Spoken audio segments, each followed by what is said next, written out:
কাজ অ্যাকচুয়ালি ওভাবে ন্যারেট করা খুব ডিফিকাল্ট, আমার নিজের জন্য ডিফিকাল্ট। কিন্তু আমি পুরোটাই আমার মনস্তাত্ত্বিক, মানে একটা হিউম্যান সাইকোলজিক্যাল যেসব প্রবলেম আছে, পলিটিক্যাল, এগুলো নিয়ে আমার পুরো ছবিগুলো। আমার পার্সোনাল প্রবলেম যেগুলোকে আমি কীভাবে ওভারকাম করছি সেটা আমি ছবিতেই আমি ওটা প্রকাশ করতে চাই প্রায় সময়। তো ওভাবেই ছবিগুলো একটা এই ধরনের একটা কী বলবো ধারার মধ্যে পড়েছে আর কি, এই ধরনের হয়ে গেছে আমার। এটা কোনোটাই কিন্তু আমি জোর করে আনার চেষ্টা করে এনেছি তা কিন্তু না। সেভাবে প্রতিদিনের এগুলো দিনের শেষে আমি কাজগুলো এভাবে করতাম।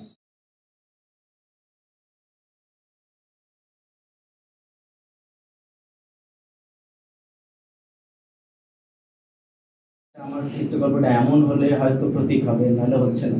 ব্যাপারটা কিংসুকের ব্যাপারটা এইটা না, এটা এক ধরনের স্পন্টেনিয়াস স্বতঃস্ফূর্ত একটা চর্চার মধ্যে। তো প্রতিটা রেখার মধ্যে দিয়ে কিন্তু ওই জিনিসটা আসে, যে একটা রেখা সেটা যে ভেঙে ভেঙে গেছে, কেন ভেঙে গেছে ওইটার একটু ব্যাখ্যা দরকার। তো আমি একটু জাস্ট যদি এটা ভাষাকে বুঝতে চাই, তাহলে নন্দলাল বসুর একটা কোট আমি দিতে চাই। আমি আমার যত বয়স হচ্ছে তত মনে রাখতে কষ্ট হয়, তার লিখে নিয়ে আসছি যে শিল্পী সুখকর বা দুঃখকর আবেষ্টনের ঊর্ধ্বে উঠে উভয়েরই মূলেই সত্তার যে আনন্দ বা রস আছে তারই বিগ্রহ সৃষ্টি করে। তো বিগ্রহ তো তৈরি করি আমরা, কিন্তু বিগ্রহ কিভাবে ভাঙলো ওই মনস্তত্ত্বটা যদি ধরতে হয়, তাহলে কিভাবে বিগ্রহ সৃষ্টির যে গতানুগতিক ধারা সেটা কি আসলে। তো এই যে রসের দিক থেকে সৃষ্টি করা না হলে, রসে না পৌঁছলে রচনা বিকৃত হয়। সুখে বিকৃত, দুঃখে বিকৃত, দুই ভাবেই হয়। দুঃখেও আমরা বিকৃত করি। এখন এই বিকৃতিটা হচ্ছে, বিকৃতি বলছেন কারা? যারা আসলে খুবই পট তৈরি করায় সিদ্ধহস্ত ছিল। হ্যাঁ, আমরাও পট তৈরি করতে পারি, অবশ্যই আমরা শিখি। আর্ট কলেজে যা আমরা শিখি সেটা কিন্তু পট তৈরি করা, পূর্ণাঙ্গ একটা বিগ্রহ তৈরি করি। বিগ্রহ বলতে যা ইমেজ, বিগ্রহ বা ইংরেজি ইমেজটা যে আমরা তৈরি করি, এই যে মূর্তিটা তৈরি করি, এই মূর্তিটা একটা যদি সুসম্পন্নভাবে সুষ্ঠুভাবে করতে চাই, সেটা খুব পুরাটা আমরা সম্পূর্ণভাবে আঁকি। কিন্তু এখানে কেন খন্ড খন্ড? ওই যে দুঃখে সুখে এটা যে বিকৃতি, যে বিকৃতিটাকে খারাপ বলা হচ্ছে ট্রেডিশনাল আর্টে, সেটা আসলে মডার্ন আর্টে কনসেপচুয়ালি আমরা এটাকে গ্রহণ করে নিচ্ছি। এবং এখানে যদি পিকাসোর কিছু ইন্ধন থেকে থাকে, আছে। এখানে যদি প্যারিসিয়ান আভাগার্ডদের ইন্ধন থেকে থাকে, আছে। এখানে যদি কলকাতায় যারা প্যারিসিয়ান আভাগার্ড অনুপ্রাণিত কাজ করেছেন তাদের ইন্ধন থেকে থাকে, তাহলে আছে। সেই ধারাবাহিকতাই আমি দেখতে চাই আসলে কিংসুকের এই কাজ। হ্যাঁ, যে নন্দলাল বসু যেটাকে বলছে নান্দনীয়তা, এটা আমি নতুন পেলাম শব্দ। রসের সুষ্ঠুতম প্রকাশ হয়তো সেটা এখানে পাওয়া যাবে না, কিন্তু যখনই আমরা এটার বিপরীতে দাঁড়িয়ে চর্চা করি, সেটার মধ্যে আসলে রস আমরা খুঁজে পাই। এটা বেদনা রস হোক, ট্রমার রস হোক, যার রস হোক। তো এই রসটাই আসলে আভাগার্ডদের শিক্ষা বলে আমার মনে হয়। যতটুকু আমরা পাশ্চাত্য থেকে নিয়েছি, ওই রস সৃষ্টির যে পক্ষে যে কথনটা, সেটুকুই নিয়েছি। অর্থাৎ এটা সত্যিকার শিক্ষা। এই শিক্ষাটা এমন না যে নকল নবিশি। তো এই স্পন্টেনিটি, বাকিটা একেবারে স্পন্টেনিটি, যে আমরা যে শিক্ষাটা নিলাম সেই শিক্ষার ফলাফল হিসেবে যে এই যে আমার ভিতরেই যে অপরকে খুঁজে পেলাম, এটা একেবারেই মোটেই পাশ্চাত্য শিক্ষা নয়। এটা এখানকার শিক্ষা, যে আমার ভিতরেই যে আমার অপর বিদ্যমান আছে। এবং এই অপর বলতে যে খালি ঈশ্বর তা নয়, নিরীশ্বর লোকও যখন আমার ভিতরে আমি আমার বিপরীতকে দেখতে পাই বা অন্য আরেকটা সত্তাকে দেখতে পাই, সেই সত্তার মধ্যে দিয়ে কিন্তু এই যে একটা কনফ্লিকচুয়াল সিচুয়েশন তৈরি হয়ে যায়। যেটার মাধ্যমে যে প্রকাশগুলো হয়, সেটার মধ্যে দেখা গেল যা আমি মনে করি যে আমি আসলে লাল রং পছন্দ করি বা নীল রং পছন্দ করি, বা রেখা খুব সুন্দর দিতে চাই, এই রেখার সৌন্দর্যের বাইরেও আমি একটা হয়তো সাদৃশ্যের বদলে বৈসাদৃশ্য তৈরি করি। হ্যাঁ, সুষ্ঠু যা কিছু তার বদলে হয়তো সুষ্ঠু যে জিনিসটা তার বিকৃত জিনিস তৈরি করি। ওই অর্থে বিকৃত যে এটা একটা বিপথে যাওয়ার মতো, যে আমি সরে আসলাম আমার মূর্তি থেকে, ওই মূর্তিটা আমার ভেঙে গেল। এবং এখানে খুব সুন্দরভাবে বলা হচ্ছে যে অকৃতকার্য হচ্ছে, যারা সুন্দর তৈরি করতে পারছে না সে অকৃতকার্য হচ্ছে। তো আমরা তো যে সভ্যতা করতে চাইলাম সেই মূর্তিটাও তো ভেঙে গেছে। তো ফলে আমরা যদি সেটার ইম্প্যাক্টটা ধরতে চাই, সেরকম ভাঙা জিনিসই আমাদের মধ্যে আসবে, এবং সেই সত্যটা আমরা প্রকাশ করতে চাই কিনা।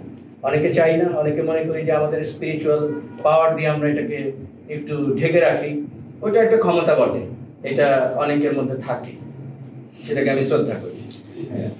আমি শিওর যে কোনো শিল্পী শ্রদ্ধা করে, কিন্তু এই সৌন্দর্য চর্চার ব্যর্থ যে ঘটছে, কেন ঘটছে? ওই যে বাস্তবতা, আমি বিশদ ইংরেজিতে কিছু লিখেছি, তো সেটা এখানে না বলি, তো এটা তো যে পাঠ করতে পারবেন। তো আধুনিক সময়ে এই সুন্দর চর্চা অসুন্দরের দিকে চলে গেল, কিন্তু এই অসুন্দরের মধ্যেও যে সৌন্দর্য পাই, সত্য পাই, যেহেতু সত্য পাই সৌন্দর্য পাই, তো এটা একটা জায়গা। আমি মনে করি যে এই ল্যাঙ্গুয়েজ, যেমন এই ব্ল্যাক এন্ড হোয়াইট কাজ দেখে আমি কিন্তু প্রথম কিংশিপ, মনে আছে কিনা আমাদের মধ্যে যে কথাবার্তা হচ্ছিল টেক্সট করে করে বা ফোনে, আপনি সবচেয়ে বেশি ফোন করছেন, আমি অনেক সময় ধরতে পারিনি। তো এই ব্ল্যাক এন্ড হোয়াইট কাজগুলি মনে হচ্ছে যে আমার ইচ্ছা ছিল যে এগুলো যদি বড় বড় করে আরো আমরা দেখতে পারি, ইম্প্যাক্টফুল হবে আরো। তো সেই অ্যাম্বিশন গুলো থাকলো, আমরা মনের মধ্যে জারিত হতে থাকুক আস্তে আস্তে, তারপর এটা বাস্তবতা পেলে আবার একটা পরবর্তী পর্যায়ে আমরা যেতে পারবো আশা করি। তো এই যদি আমার বল, তো ঢালি ভাইকে আমি বলবো যে যেহেতু আপনার ছাত্র, খুবই মুশকিল। আজকে সভাপতি সকলকে আমার আন্তরিক শুভেচ্ছা, অভিনন্দন কিংশুককে, এবং একই সাথে দ্বীপ গ্যালারি এবং কিউরেটর মোস্তফা জামালকে, এবং এখানে উপস্থিত আমার বন্ধু এবং সতীর্থ অনেক শিল্পীরা রয়েছেন, তাদের সকলকে এই শুভ সন্ধ্যা শুভেচ্ছা। অনেক কিউরেটর যথাযথভাবেই ব্যাখ্যা করেছেন অনেক জায়গা থেকে কিংশুকের ছবি। তা আমি কিংশুকের জীবন বৃত্তান্ত এবং কিংশুকের প্র্যাকটিস হয়তো 2 দশক কিংবা 2 যুগ পার হয়ে গেছে কিংশুকের এই ভ্রমণ বৃত্তান্ত কিংবা এই সৃজনশীলতার বৃত্তান্ত। ফলে এর মধ্যে দিয়ে ব্যক্তিগত জীবনের সবকিছু হয়তো আমি শিক্ষক হিসেবে আমার জানার সুযোগ হয়, কিন্তু উপর যেটুকু বুঝি যে এর মধ্যে আমরা দেখি যে এই উপমহাদেশের যে পার্টিশন 47 তার লিগাসি কি করে আমরা সকলে হয়তো বহন করি। আমার এই কিংশুককেও সেরকম একটি জায়গা থেকে বহন করতে হয়। আরেকটা হচ্ছে সংখ্যালঘু, তার মনোজগৎ একটি জটিল পরিস্থিতি, সেটি যারা সংখ্যালঘু পরিস্থিতির মধ্যে না থাকেন তাদের পক্ষে অনেক ক্ষেত্রে বোঝা সম্ভব নয়। এটাও মনোজগতে এমন কতগুলো জিনিস তৈরি করে। আমার ঠিক এই মুহূর্তে মনে পড়ছে, যেমন আমার বন্ধু তারেক মাসুদের কথা, ও তার নেইবারদের যারা সংখ্যালঘু, যারা দেশ থেকে করে চলে গেছেন, তাদের কারো কারো একেবারে নিম্নবর্গীয় যাদের যাওয়ার উপায় নেই, তাদের কিছু ডকুমেন্টারি করতে হয়। আমার বোন আছে, আমার পড়াশোনা করে, তখন তাকে জিজ্ঞেস করছে, দাদা কেমন আছেন, কেমন চলছে? তো সে দাদা উত্তর দিয়েছে, কি বলবো, বললে খুব, না বললে খুব। ফলে এই যে এক সংক্ষিপ্ত ভাবে একটা পরিস্থিতিকে বর্ণনা করা, তো আমার মনে হয় যেমন এই ছবিগুলো দেখতে দেখতে আমার মনে হয় যে মনোজগতের মধ্যে একটা অদ্ভুত ধরনের দোড়াচড় আছে। একটা হচ্ছে সেলফ সেন্সরশিপ, আর হচ্ছে অবচেতন মনের উঠি, অবচেতন মনের মধ্যে যে ডিজায়ার আছে, এই দুইটার একটা অদ্ভুত কম্বিনেশন রয়েছে এই ছবিগুলো। আরেকটা হচ্ছে ছবি শরীর, সেগুলো অলরেডি কিউরেটর মোস্তফা জামান বলেছেন যে ছবিটি নানাভাবে নানা অনুপ্রেরণা, নানা বলে যে সংস্পর্শে এসে কিংবা নানা অভিজ্ঞতা এবং ব্যবস্থার ভাষা, সেটা নিয়ে আমি ন্যায় বলতে। কিন্তু আমার এই মনোজগৎটা আমার কাছে মনে হয় সত্যি কিংশুককে আমি যেভাবে দেখেছি প্রথম থেকে এই পর্যন্ত, কিংশুক একটা ক্রমাগতভাবে এত কঠিন সময়কে পার করার জন্য আমার মনে হচ্ছে তার এই শিল্প চর্চাটা একটা তার থেরাপি, তার একটা মুক্তির উপায়, তার ভার বহন থেকে ভার লাঘবের উপায় সেটি। এবং আরেকটা হচ্ছে তার যে ফরম্যাট, এই ফরম্যাটটাও কাজ করতে গিয়ে এবং যে ম্যাটেরিয়ালসে কাজ করে সেখানেও কিন্তু ভার থাকে, সেখানেও কিন্তু যেমন আমরা যদি আমার সাথে আলাপ করলাম, বড় ক্যানভাসে কাজ করতে গেলে ক্যানভাস আমাকে নির্দেশ করে, দেখো তুমি এত বড় আয়োজন করছো, আমাকে যদি ঠিক মতো না পরিচর্যা করো তাহলে কিন্তু সংকট আছে। কিন্তু আমি যখন একটা ছোট্ট পরিসরে কাজ করতে যাই তখন আমার কিন্তু তুচ্ছ কোনো অসুবিধা নেই, যদি নাও হয়, কোনো কিছু নাও হয়, আমার প্রত্যাশা যে নাও হয়, তাতেও কোনো আপত্তি নেই। ফলে এই যে একটা অ্যাডভান্টেজ এখানের মধ্যে আমরা তাকে নিজেকে যে প্রকাশ করার জায়গা, সেটি সে খুব স্বাচ্ছন্দ্য করে। আরেকটা হচ্ছে ভায়োলেন্স, শব্দের শুরু থেকে ভায়োলেন্স মানুষের সাথে ছিল, আমরা বহু রকম ভাবে আমরা ভায়োলেন্সকে দেখেছি। আমরা নিজেরও দেশ স্বাধীন হয়েছে একটা ভায়োলেন্সের মধ্যে। আমার মনে পড়ে যে দীপেন বন্দ্যোপাধ্যায় নামে একজন ইন্টেলেকচুয়াল ছিলেন, যিনি বাংলাদেশ স্বাধীনতা যুদ্ধের সময় কালচারাল মুভমেন্টটাকে অর্গানাইজ করেছিলেন। তিনি যখন দেশ স্বাধীন হলো তখন বললো যে তোমাদের ছেলেরা তো মানুষ হত্যা করতে শিখেছে, এটা ভুলবে কি? এই যে স্বাধীনতা যুদ্ধের সাথে গিয়েও কিন্তু আমরা একটা ভায়োলেন্সের মতো, কিন্তু আমরা একই ভারতবর্ষে আমরা দেখলাম যে গান্ধী সহিংসতা থেকে নিজেকে সরিয়ে এলেন। ম্যান্ডেলা তিনি যারা তাকে নির্যাতন করছেন তাদেরকে একসাথে নিয়ে, এমনকি তিনি বাইরের অনেক বড় বড় দার্শনিকদেরকে ইনভাইট করলেন ফরগিভনেস উপর বক্তৃতার জন্য, তার মধ্যে যে দাঁড়িয়ে রয়েছে। ফলে এই নানা প্রক্রিয়ার মধ্যে দিয়ে কিন্তু আমরা প্রতিনিয়ত এই সহিংসতাকে মোকাবিলা করতে চাই। ইভেন আমার নিজের ব্যক্তিগত জীবনেও আমি অনেক কিছু যখন পারি না, অনেক অক্ষমতার শিকার হই, তখন আমার ভিতরে আমার মনোজগতে অনেক সহিংস হয়ে ওঠে। তো এই সব মিলিয়ে কিন্তু আমার মনে হয় কিংসুকের ছবি হয়ে উঠেছে। ফলে আর কি বলবো, আমার মনে হয় এটা একটা জার্নি কিংসুকের। আমি সত্যিকার অর্থে আজকে এটি বলতে আমার দ্বিধা নেই। আমি কিংসুকের এই কাজ দেখে আমি আমার প্রত্যাশার বাইরে তাকে দেখলাম এবং আশা করি সেই কঠিন সময় যেভাবে যাপন করেছেন তার গোটা জীবনটাই যেন শিল্প চর্চা এবং সৃজনশীল তার মধ্যে দিয়ে থাকে, এই প্রত্যাশা আমি শেষ করছি। ধন্যবাদ। আমি কিউরেটোরিয়াল নোটে যেটা লিখেছিলাম সেটা একটু জাস্ট বলি। সেটা হচ্ছে যে আমি লিখেছিলাম যে আদারিং অফ দ্য মেজরিটি। আমার কাছে মনে হয় যে যেমন আজকে অমুকে ফেসবুক পোস্ট দিল তার জন্য তাকে জেল খেতে হচ্ছে, যে এটা হচ্ছে কিন্তু একটা মাইনরিটির কাজ। খুবই ক্ষুদ্র একটা গোষ্ঠী হয়তো এটার পিছনে জড়িত। যদি ধরি যে রুলিং এলিট কারা, সেটাও কিন্তু একটা মাইনরিটি, তার কিন্তু মেজরিটির কোনো ম্যান্ডেট নাই। তো ইন্টারেস্টিংলি ওই জন্যই আমি লিখলাম যে কিংসুক যা যা যা বিষয়ের পক্ষে দাঁড়াচ্ছে সেটা আসলে মেজরিটির পক্ষে দাঁড়াচ্ছে। কিংসুককে হয়তো বলা যেত যে মাইনরিটির পক্ষে কথা বলছে, ব্যাপারটা তা না। তাহলে যে ভায়োলেন্সকে ধরতে যাচ্ছে সেটা ওভারঅল একটা ভায়োলেন্স, এবং সেটা সারা পৃথিবীতে যে ভায়োলেন্স চলছে সেটাই একটা খণ্ডাংশ যদি বলি, সেটা বললে মিথ্যা বলা হয়। তো ফলে যে জিনিসটা আমি এখানে ব্যবহার করলাম সেটা হচ্ছে অ্যান্ড্রোরিদম বলে একটা জিনিস জার্ড লেনার্ড বলে একজন ইয়ে করলেন। সেটা হচ্ছে যে অ্যালগোরিদম, যেটা আমরা আজকের অ্যালগোরিদমের মধ্যে আছি, তো সেটার বিপরীতে অ্যান্ড্রোরিদম থেকে আমরা সরে আসছি উনি বলতেছেন, which include emotions, intuition, beliefs and ethics। এইগুলি ছাড়া মানুষ কিন্তু এখন যে জীবনযাপন করতে যাচ্ছে। তার কারণ আমার মনে আছে যে আমার নানা খুবই মারাত্মক রকম ধার্মিক, কিন্তু কোরআন শরীফটা পড়া শেষ করে আমরা যখন ছোটবেলা ছিলাম ওনাদের শেষ করেই কিন্তু এসে রেডিওতে পল্লীগীতি ওনার পছন্দের সেটা কিন্তু শুনতেন, কোনো অসুবিধা হয়নি ধার্মিক মানুষের। এখন কিন্তু ধার্মিক না, কিন্তু তাদের অসুবিধা হয়ে যায়। তো এটা একটা অদ্ভুত সময়ের মধ্যে আমরা আছি। বৈপরীত্যের এমন একটা জায়গা যে বৈপরীত্য আসলে মাপ দিয়ে শেষ করা যায় না। তা নাহলে হোয়াইট হাউসে কখনো আক্রমণ হবে তাদেরই কোনো প্রেসিডেন্টের ইয়ে থেকে, এটা আমরা কোনোদিন ভাবতে পারি না। আমরা সবসময় ভাবতাম যে আমেরিকা যেহেতু বিপ্লব করে একটা জায়গায় গেছে, যে ব্রিটিশ যে কলোনিয়াল পাওয়ার সেটা থেকে আলাদা হয়েছে, তাদের হয়তো একটা ডেমোক্রেটিক জায়গাটা অনেক সূত্র থাকে। তো ভারতকেও আমরা তাই ভাবতাম, ভারত আমাদের কাছে এরকম একটা ইয়ে ছিল যে কলোনিয়াল পাওয়ারের বিরুদ্ধে যে ভারতের যে জয়, সেটাকে আমরা গান্ধী দিয়ে হয়তো বিচার করতাম। সেই গান্ধীকেও মরে যেতে হয়েছে, যেটা বললাম। এবং গান্ধীর যে স্ট্র্যাটেজি, সেই স্ট্র্যাটেজি সব হয়তো একটা ক্ষুদ্র গ্রুপের পছন্দ হয়। এই ক্ষুদ্রতাই আসলে মেজরিটির তো পছন্দ, এটা বোঝাই যায় যে গান্ধীর এখনো যে আপিল, সেই আপিলটি তো মেজরিটির মধ্যে আছে। তো তার মানে আমার কাছে মনে হচ্ছে যে আমরা যে আদারিং করছি সেই অর্থে যেটা স্পিরিচুয়াল আদারিং এর সাথে সম্পর্কিত না। স্পিরিচুয়াল আদারিং যেটা আমি শিল্পকলা দিয়ে ব্যাখ্যা করলাম যে আমার ভিতরে অপর আছে, সেটা একটা স্পিরিচুয়াল ব্যাপার। কিন্তু আমরা যে আদায় করি যে আচ্ছা ও তো এরকম মনে হয়, এরকম করে, ও এইরকম পূজা অর্চনায় ব্যয় করে, ও তো আলাদা আমার থেকে। এই যে আলাদা পার্থক্য করে এই যে ভেদ বুদ্ধি আমরা তৈরি করি, এই ভেদ বুদ্ধির বিরুদ্ধে আসলে একটা মেজরিটির অ্যাপিল আছে। তো এই অ্যাপিলটা এর মধ্যে আমি দেখি।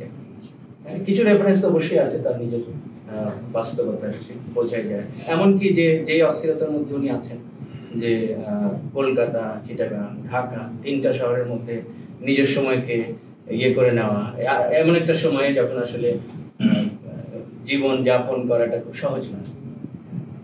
শহরের যে যাপিত জীবন সেটা অনেক কঠিন হয়ে যাচ্ছে, সহজ নয়।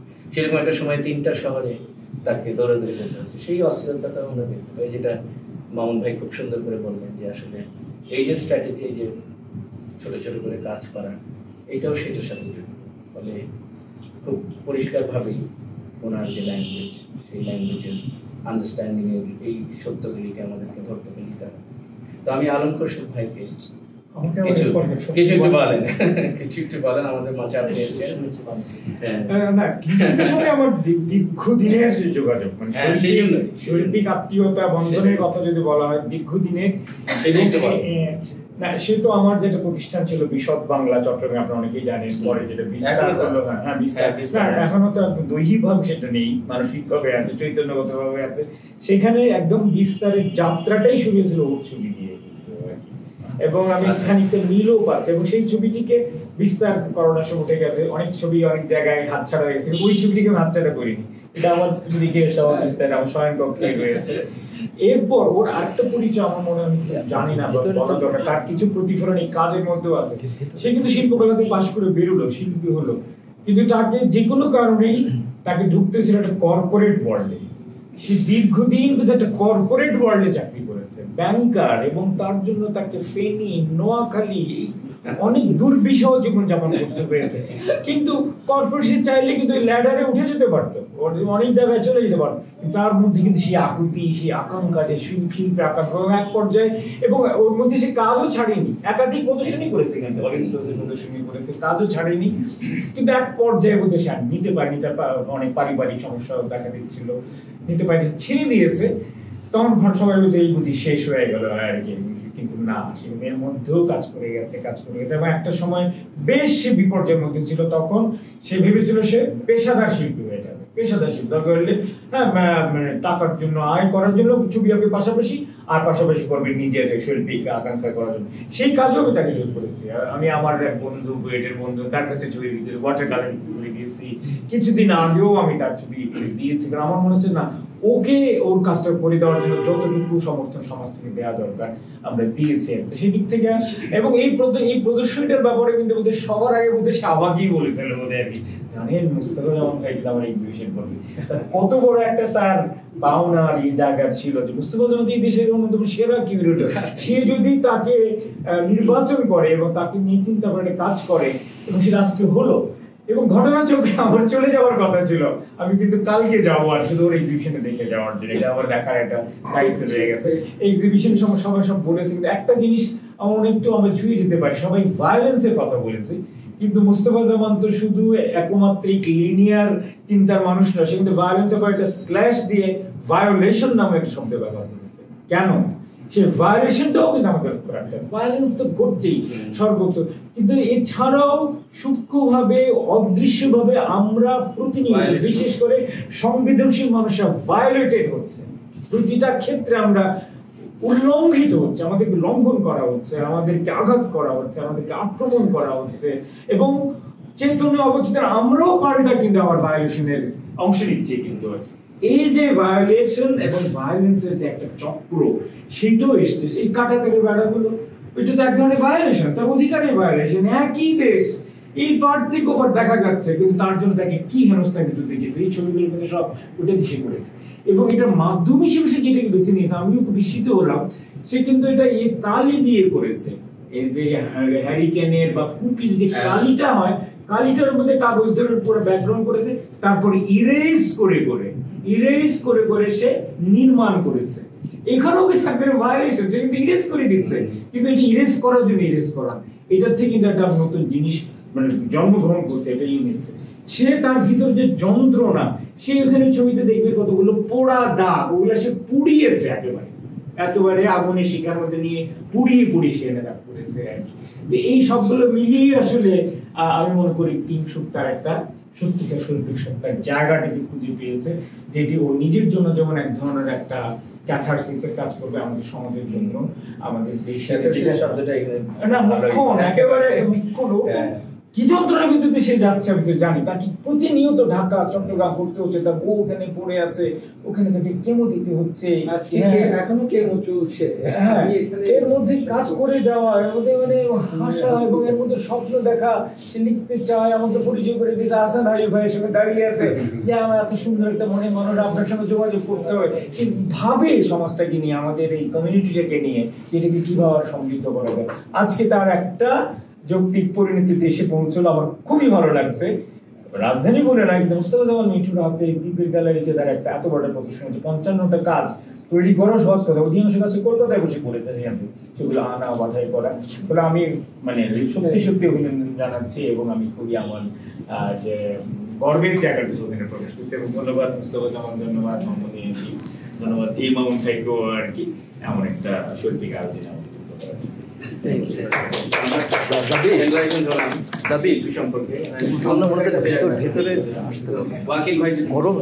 অভিনন্দন। ঠিক আছে, তাহলে এই যে নির্মাণ বিনির্মাণের মধ্যে দিয়ে আমরা যা যা দেখলাম সেটা এখন এনজয় করি, যেটার মধ্যে দিয়ে এতদিন